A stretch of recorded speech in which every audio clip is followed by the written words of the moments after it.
जिस दिन प्रधानमंत्री नरेंद्र मोदी और अमेरिकी राष्ट्रपति डोनाल्ड ट्रंप व्हाइट हाउस में मिले थे, हमने आपको उसी दिन बताया था कि डीप स्टेट और इकोसिस्टम को भागने की जगह नहीं मिलेगी। अब वही हो रहा है। जो बड़े बड़े कांड हुए हैं खुलकर सामने आ रहे हैं। सबसे बड़ा खुलासा तो इस बात का हुआ है कि चुनाव में नरेंद्र मोदी को हराने के लिए अमेरिका से भर भर कर पैसा भेजा गया है। रिपोर्ट देखिए।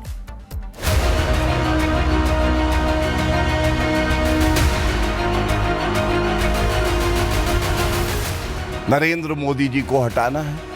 अरे खुद में दमखम है नहीं, इसलिए विदेशी शक्तियों की तुम बात करते हो, उनका सहारा लेते हो। दूसरा, भारत को कमजोर करना है, क्योंकि मोदी जी के नेतृत्व में तो भारत मजबूत हो रहा है। देश में जब लोकसभा चुनाव चल रहे थे तब प्रधानमंत्री नरेंद्र मोदी और बीजेपी के नेता कह रहे थे कि विदेशी ताकतें भारत का चुनाव प्रभावित करने की कोशिश कर रही हैं, लेकिन तब इसे चुनावी बयान समझकर किसी ने गंभीरता से नहीं लिया। लेकिन अब साफ हो गया है कि अमेरिका की मदद से कुछ लोग विदेशों से पैसा लेकर किसी और को प्रधानमंत्री की कुर्सी पर बैठाना चाहते थे। जहां से पैसा आया, अब उसी अमेरिका ने खुद इस बात का खुलासा किया कि भारत में किसी को सत्ता से हटाने और किसी पार्टी को जिताने के लिए अमेरिका से भर भर कर पैसा भेजा जा रहा था। Well, why are we giving $21 million to India? They got a lot of money there. We're giving $21 million for voter turnout. It's voter turnout in India. What about like voter turnout here? We've done that, I guess. We did 500 million, didn't we? It's called the lock boxes. Trump ने यह भी कहा कि लगता है कि America के पूर्व राष्ट्रपति रहे बाइडेन और उनकी सरकार चाहती थी कि भारत में मोदी को सत्ता से हटाकर किसी और को सत्ता में बैठाया जाए। मतलब साफ है कि लोकसभा में मोदी को सत्ता से हटाने के लिए भारत में कुछ लोगों को भर भर कर पैसा दिया जा रहा था। नरेंद्र मोदी जी को हटाना है। अरे खुद में दमखम है नहीं, इसलिए विदेशी शक्तियों की तुम बात करते हो, उनका सहारा लेते हो। दूसरा, भारत को कमजोर करना है, क्योंकि मोदी जी के नेतृत्व में तो भारत मजबूत हो रहा है। ये जो यूएस एड की फंडिंग आई, ये हमारी इंटरनल पॉलिटिक्स और इलेक्टोरल प्रोसेस को नष्ट करने के लिए आई। 2004 से 2013 तक 2115 मिलियन यूएस डॉलर्स सरकार किसकी थी? कांग्रेस पार्टी की। अब यूएस एड मोदी जी के समय में कितनी आई पिछले 10 साल में? आपको मालूम है? केवल 1.5 मिलियन यूएस डॉलर्स। कहां 2115 मिलियन यूएस डॉलर्स, कहां 1.5 मिलियन यूएस डॉलर्स।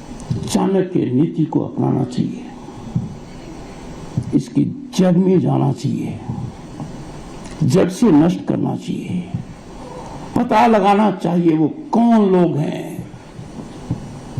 जिन्होंने इस प्रकार के आक्रमण को स्वीकार किया, हमारे प्रजातांत्रिक मूल्यों के ऊपर इतना बड़ा कुठाराघात किया। उन ताकतों पर प्रतिघात करना हमारा राष्ट्र धर्म है। अमेरिका से जो पैसा आया वो कहां खर्च हुआ, इसकी पूरी जानकारी देने का ट्रंप ने भारत सरकार को भरोसा दिया है। अब जल्द ये पता चल जाएगा कि किसकी सांठ-गांठ से पैसा आया, किसने कमाया और कौन कौन लोग इस विदेशी साजिश में शामिल रहे। Bureau report, Republic Bharat. और इसी से जुड़ी बड़ी जानकारी आपको दे दें। अमेरिकी फंडिंग में से भारत के दखल पर एमईए ने साफ तौर पर बड़ा बयान यहां पर दिया है। भारत की एजेंसियां इस मामले की जांच कर रही हैं, ये एमईए की तरफ से कहा गया। विदेश मंत्रालय की ओर से कहा गया है कि भारत की एजेंसियां इस पूरे मामले को लेकर तफ्तीश कर रही हैं, क्योंकि जाहिर है ये जो फंडिंग लगातार हो रही थी उसको लेकर कई सवाल अब यहां पर खड़े हुए हैं और जांच से पहले कुछ भी कहना जल्दबाजी होगा, ये भी कहा गया। That was going to be, I think they talk about voter education, but obviously the Indian government would know where that money was to have been received in the future. My second question is related to that, which is that in the last, well, probably 50 years, but in the last 10 years in particular, since the 2015 joint statement between India and the US, I think it's called Sabka Vikas Sajha Bayan, there are a number of MOUs that the Indian government has entered into with the USAID. So there are MOUs with the Department of Animal Husbandry, with the Ministry of Health and तरफ से, उनके administration की तरफ से ये खुलासा किया गया है कि कुछ यूएसएड की एक्टिविटीज़ और फंडिंग के बारे में ये जो खुलासा किया गया है ये कंसर्निंग है, ट्रबलिंग है,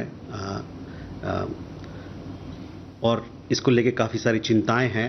फॉरेन इंटरफेरेंस को लेके भारत के अपने अंदरूनी मामले में हमारे यहाँ जो एजेंसीज हैं, डिपार्टमेंट्स हैं जो इस मामले में काम करते हैं, कार्यरत हैं, वो इस मुद्दे पर और छानबीन कर रहे हैं और काम कर रहे हैं।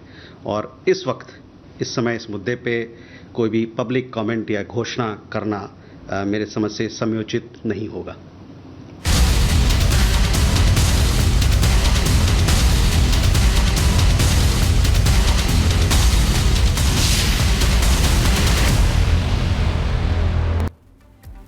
भारत और पाकिस्तान के बीच 75 मिनट बैठक हुई। फ्लैग मीटिंग में भारत ने पाकिस्तान को चेतावनी दी, सीमा पर सीज़फायर का सम्मान करे पाकिस्तान, सीमा पार से आतंकी घुसपैठ को रोके पाकिस्तान अपनी जमीन पर आतंकी गतिविधियां बंद करे, उकसाया तो पाकिस्तान को भारी कीमत चुकानी पड़ेगी।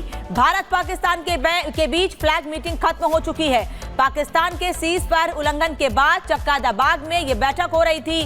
भारत और पाकिस्तान के ब्रिगेडियर स्तर के सेना अधिकारी बैठक में मौजूद थे और इस बैठक में भारत ने पाकिस्तान को सीधी चेतावनी दी है।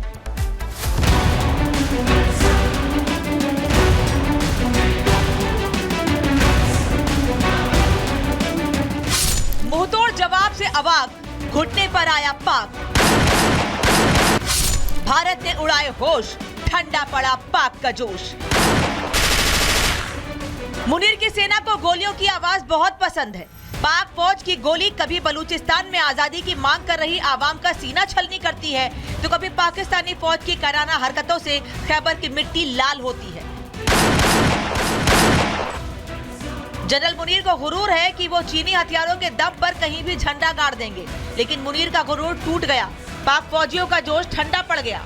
बीते दिनों एलओसी पर पाक फौजियों ने बेवजह गोलियां बरसाकर जोश दिखाने की गलती क्या की। एलओसी पर तैनात भारत के वीर जवानों ने उन्हें ऐसा मुंहतोड़ जवाब दिया कि गोलियों की आंधी में पाक फौजियों के हौसलों के परखच्चे उड़ गए।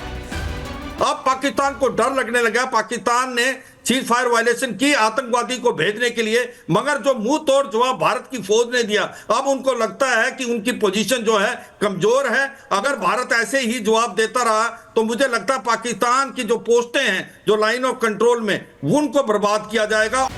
दरअसल पिछले हफ्ते जम्मू कश्मीर में लाइन ऑफ कंट्रोल पर पाकिस्तान ने सीज फायर का उल्लंघन किया था, जिसका भारत ने मुंहतोड़ जवाब दिया।